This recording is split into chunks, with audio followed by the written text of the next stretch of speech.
B.J. Sams, a local broadcasting icon. Over 50 years in broadcasting and 27 years here at THV 11 before his retirement in 2009. He's been very active since, traveling to local churches and other venues, sharing his testimony. So we asked the man who's shared countless stories over the years to now share his own. The story I'd like to share with you is my story, but it could be the story that some of you are now living. Well, the things that were set and secure in my life drastically changed. I graduated in December of 1957, drafted in January 1958, and went off for my 2-year stint in the Army in February 1958. Started working at a radio station just to make some money. Period. BJ the DJ. Yeah. Radio was good. It was fun. I got to play the music that I wanted to play. How did you meet Elvis? Well, in the Army, we were in the same aisle together. And then I went over and got his autograph. His barracks was across the street from mine. We were amazed and surprised and happy that he would be doing the same thing we were doing.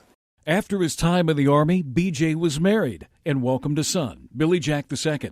He accepted a TV job in Honolulu, Hawaii, moving there with his son in the early 70s. A beautiful time in a beautiful place.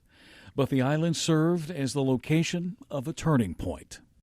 We went out to Honolulu International Airport and climbed aboard a single-engine 4-seater plane. I got in the back seat, let Billy Jack sit in the front seat with the pilot. Then we took off, headed toward the mountains, and all of a sudden we lost power. The ground kept coming up at us, coming up at us, coming up at us, and finally the pilot yelled out, "Hang on, we're going to ditch." The plane was upright when it came to rest. Billy Jack and the pilot were in the flames. The fire was in the front seat. He reached into the fire to pull out his son, leaving himself with second and third-degree burns. But Billy Jack Jr. and the pilot were gone. I cried out to God that night. I said, "My God, why hast thou forsaken me?" Voice in my spirit said, "I haven't forsaken you. I love you. I gave my only life for you." After taking time to heal, B.J. returned to the natural state and began his 27-year anchoring career at THV 11. Still no floor cameraman. It's all done upstairs. It's all done upstairs. We invited him back to the station to check out all that's changed since his retirement in 2009.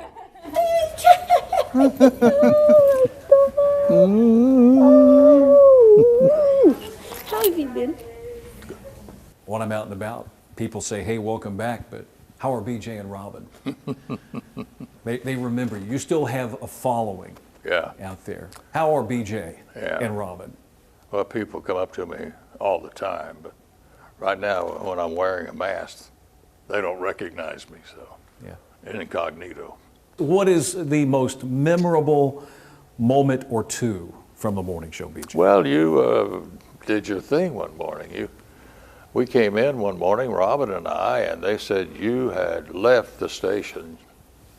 You'd either left or you'd been fired. You weren't here anymore. Your desk had been cleaned out, but you popped up in the last 5 minutes of the show out in the weather garden.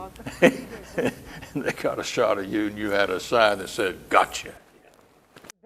Well, it was good 27 years here at this station. In spite of the practical joke. In spite of that joke. Yeah. What are you doing now? Anything I want. And I read a lot. I read books, and I work puzzles. I mean, it's got to feel good to know that you're loved. Yes. And people know you, and Yes. you've made a big difference in their lives. Yeah. If somebody calls me, I go. I don't miss an opportunity, because somebody out there needs to hear what I have to say.